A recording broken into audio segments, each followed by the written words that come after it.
Well, stiffer penalties for those in breach of the Fisheries Act are now awaiting cabinet approval. That coming from the Minister of Agriculture and Marine Resources, the Alfred Gray, who says he believes the penalties will go a long way in deterring poachers who continue to rape our waters of its natural resources. Noel-Ferguson is on the story. We're going to tighten up the laws to ensure that the Bahamian people benefit from what's in the Bahamas.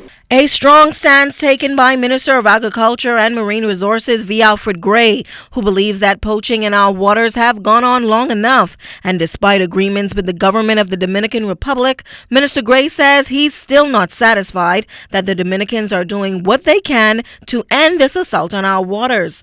The Bahamas, he maintains, cannot stand by and allow this to continue, and he hopes new fines can be implemented soon. Presently is $50,000 for the captains as a fine.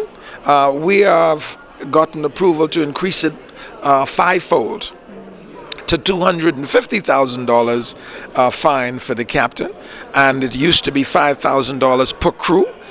We have gotten approval to increase it to $25,000 per crew member on the vessels which we might arrest. And the new policy won't stop there. Minister Gray says government anticipates ending the common practice of hiring Bahamian foreign work crews only to have them participating in fishing as well. As soon as these vessels leave the port, the captains and the engineers go overboard and dive as if they were fishermen. That's not going to be allowed to happen.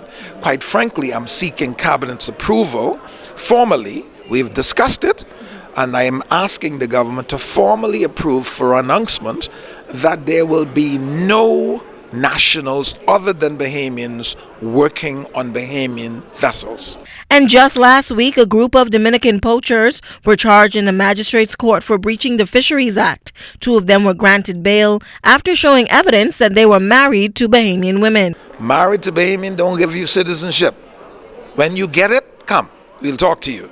But until you get citizenship, we ain't talking to you, because we are not going to allow this abuse. And with the new immigration policy coming into being on November 1st, Minister Gray says he hopes that the 2 agencies can work together to crack down on illegal migration. Because we are not going to give you permit for engineers or boat captains unless you can show us, evidence sublime.